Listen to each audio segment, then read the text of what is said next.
Hello everybody, welcome to Sozane Classes. This is Chandralekha bringing to you the news podcast, all the news you need and more. In this series, we will be looking at two or more important news from the particular day's newspaper which are relevant to the national and international importance to our country in UPSC point of view. The first article we will be discussing is from the editorial page. The article is about the analysis made on Jammu and Kashmir after the removal of Article 370 and Article 35A from the Indian Constitution. The heading of the article reads, "In Kashmir, still a long way to go." Last year, that is on August 6, 2019, the Parliament removed Article 370 and 35A from the Constitution, effectively emasculating the special status of Jammu and Kashmir. Before moving on to looking at the analysis made by the author of this article, let us look at what Article 370 and Article 35A of the Constitution denote. Article 370 of the Constitution gives a special status to Jammu and Kashmir. So that is, all the laws of the Constitution are not applicable directly to the people of Jammu and Kashmir, but all the laws incorporated in Article 370 of this Constitution are applicable to the people of Jammu and Kashmir, which gives them a special status.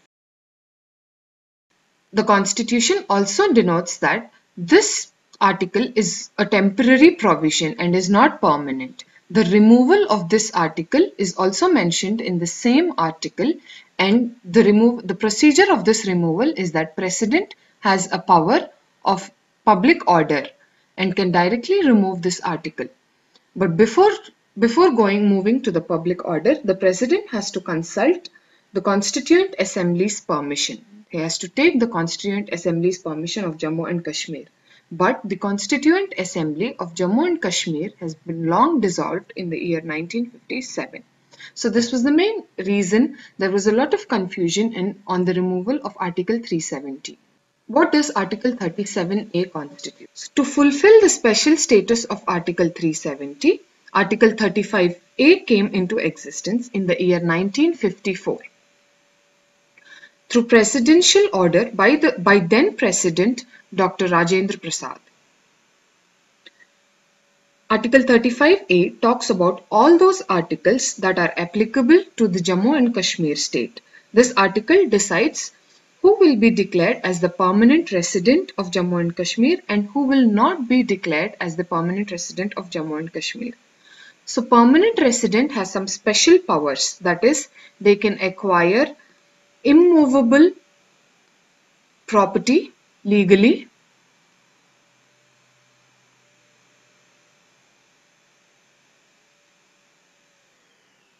and people who are state subject to this state from the time 1954, since 1954, and people living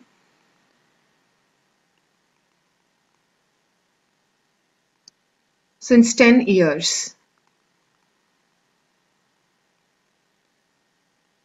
So in order to acquire a permanent resident in the state of Jammu and Kashmir, these are few of the criteria that are required. So acquiring immovable property, people who were in the state constitute of Jammu and Kashmir from the time 1954, and people who have been living in that particular state for more than 10 years. Because the advantage of having being a permanent resident of the state of Jammu and Kashmir is you can acquire property, have the right to vote in that particular state. So there are many other advantages apart from these when you are a permanent resident under the Article 35A. And the limitations that this article provided was there was a great disadvantage for women on this article, so related to their marriage laws. So for example, if a particular woman from the state of Jammu and Kashmir marries somebody outside the state, so all her property will not be inherited and she will lose her citizenship from that particular state. And property laws were also there. So all the properties that the woman carries in her name will not be given or forwarded to any of her lineage.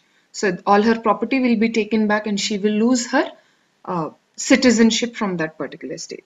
And this article also discriminated the minorities of Jammu and Kashmir and the Dalit people living in the Jammu and Kashmir. So finally, in the year 2019, President Ramnath Kovind used his presidential order powers and made Article 370, named the Constitution Application of Jammu and Kashmir Order 2019. And order stated that it will replace the 1954 order. And with this, Article 35A and Article 370 of the Constitution of Jammu and Kashmir ended. This way, the move of Jammu and Kashmir was done and the decision was taken at utmost secrecy without any scope for discussions or debates. Moreover, the criticism was nevertheless muted. So for example, like how the demonetization took place in the country over the night. So the value of that particular 500 notes were of no use in just some time. So by the time I went to a movie and came back, I realized the value of 500 notes were no more of any value in the country. So in the same way, at these two articles, the decision was taken by President Ramnath Kovind in such secret manner that there was no scope left for the people of this country to have debates or discussions, or the people of higher political order to have any discussion and put their points in view. And the government stated that the reasons they have quoted for taking such an action and removing Article 370 would bring a lot of job opportunities and a vast economic scope within the state. And this would reduce the activities of terrorists and have an integration with the rest of the country. So usually the mindset of other people in the country, when you talk to general people or even the people within the state of Jammu and Kashmir, they have a little hindrance in accepting. Few accept themselves as part of the Indian nation, few do not. So there has always been this barrier or the state in people's mind that people of Jammu and Kashmir are not considered to be the people of India. So in order to remove this myth in all the minds of the Indian people and also inculcate a belongingness for the people of Jammu and Kashmir, that they belong to India, they are a part of this country, they are within the territorial region of this country. The government has taken this step and removed the articles 370 and 335A from the Constitution. But the reasons they have quoted, that is the job opportunities, the vast economic growth that would be seen in that state, or opportunities for other people to spread across and increase the economy of the state or have less number of terrorist actions in the state, they were all spoken, but when it came to action, nothing in particular actually happened due to many reasons.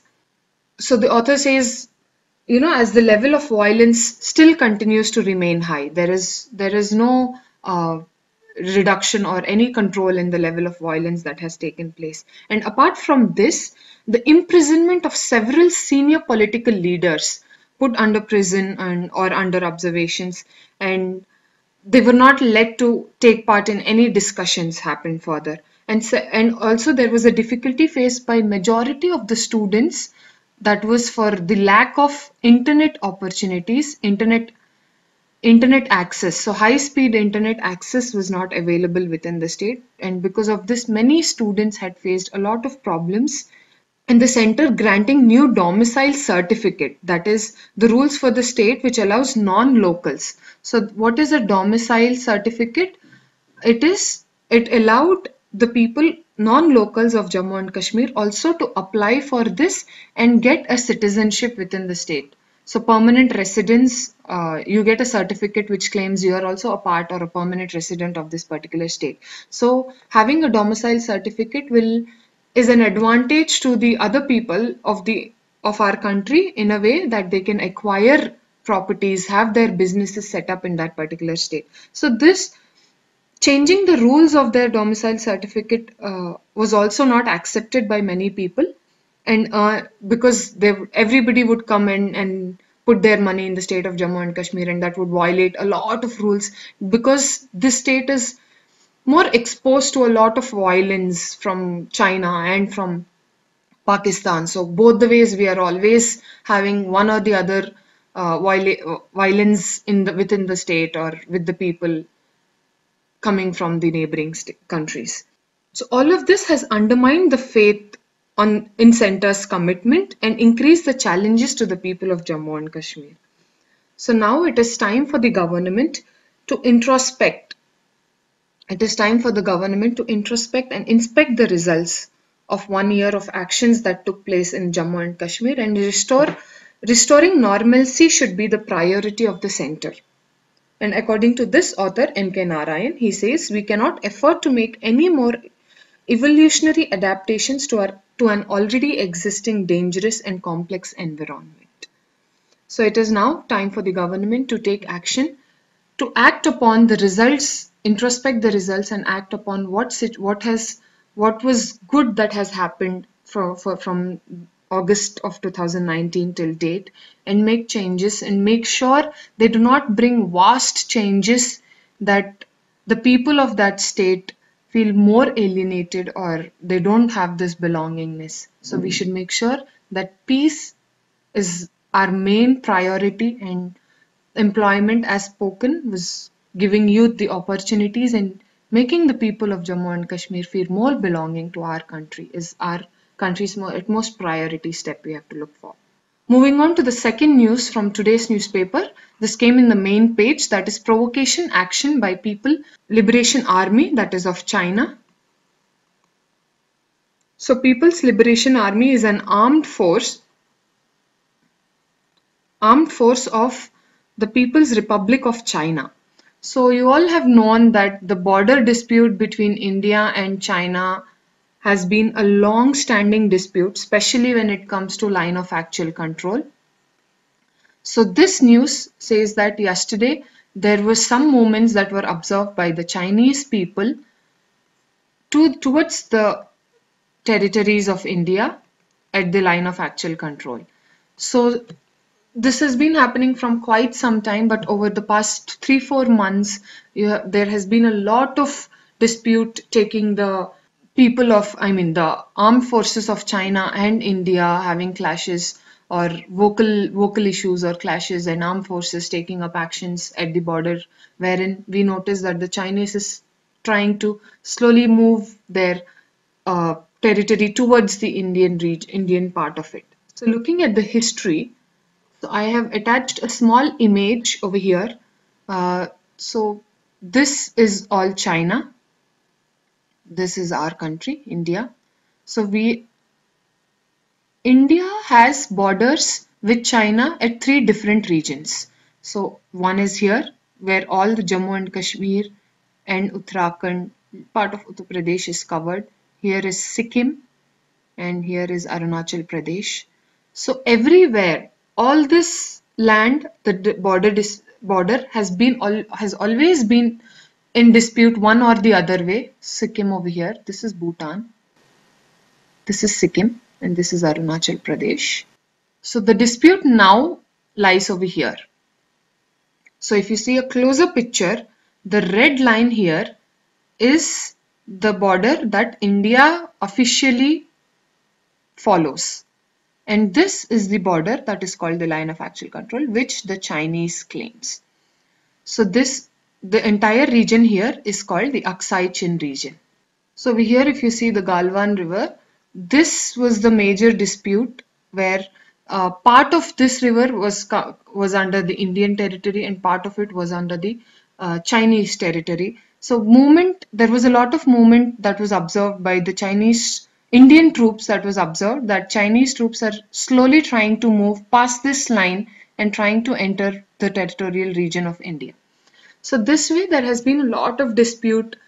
Sometimes Indian people provoke, sometimes the Chinese provoke. So all of this is leading to a lot of dispute between both these countries. So it is high time both continuously keep having dialogues with one another and make sure there is peace maintained within the nation. So we have already released a video on India-China border dispute focusing the areas of Aksai Chin region and the current issue that is happening between both our countries. So we will leave the link in the description box below. So for a better and complete explanation of this issue, we would want you to visit to the link below in the description box. That is a complete detailed explanation. So that would give you a clear picture of the dispute happening and the current status. So this was the end of our today's news podcast, that is 2nd September 2020. The reason we have discussed the two issues, one being the Kashmir issue, the analysis after the removal of Article 370 and 35A, is because it has been 1 year that the government has removed these two articles from the Constitution of India. So this would be of great interest for the UPSC in asking this question in the governance section, that is GS paper 2. There can always be a question asking in your observations and the changes that have been made after the removal of these two articles, that is Article 370 and 35A from the Constitution of India. And the other issue being India-China relationship border dispute. This would be of great interest and importance to our country because India's importance with neighboring countries is one of the major syllabus in our GS paper 2. So you can always expect a question with respect to the current events happening with the neighboring countries. Before leaving, I would like to show you the daily news diary that Sozin Classes has been successfully doing it for the past 6 months. This document talks about all the news related to that particular days in the format of question and answers. Let me read out the first question of today's daily news diary. The first question is, what is the importance of the infrastructural view of non-personal data and how is India pioneering in this realm to have a data-centric model? And the second question is, given an account of National Crime Records Bureau report on the number of suicide cases and accidental deaths registered in the country.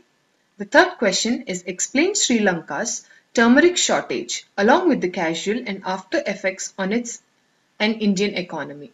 So this way we ask questions covering the entire news of that particular day's newspaper. There are more questions which are of short questions here. So to look at the answers to these questions, you can visit the website www.sozinclasses.com, and over here you will find the answers to all these questions in a document focusing on the UPSC mains point of view. Apart from this, we also provide one preliminary question every day from that particular newspaper. And the answer to your previous day's news prelims question is also provided in the website. So the question for today's preliminary question from the newspaper is, consider the following statements. State-wise data shows that Uttar Pradesh and Rajasthan have posted a marginal increase in collections. Statement 2. While Haryana and Rajasthan saw a marginal decrease, along with West Bengal, Maharashtra and Tamil Nadu, recording to a significant drop. Statement 3 is revenues from import of goods dropped to 23%. And the last and final statement is while revenues for domestic transactions rose to 8%. And the question for today's prelims is, which of the above statements is or are correct with regard to the goods and services revenue figures of August? And the options are option A 1 and 2, option B 3, 4, option C 1, 2 and 3, and option D 2, 3 and 4. We would like it if you drop your answer in the comment section below. It's a wrap on today's news podcast. For further details on courses coming up at Sozin Classes, please visit to the website www.sozinclasses.com. Also, subscribe to our YouTube channel, that is Sozin Classes. Tomorrow is another day with another news. Thank you and have a great day.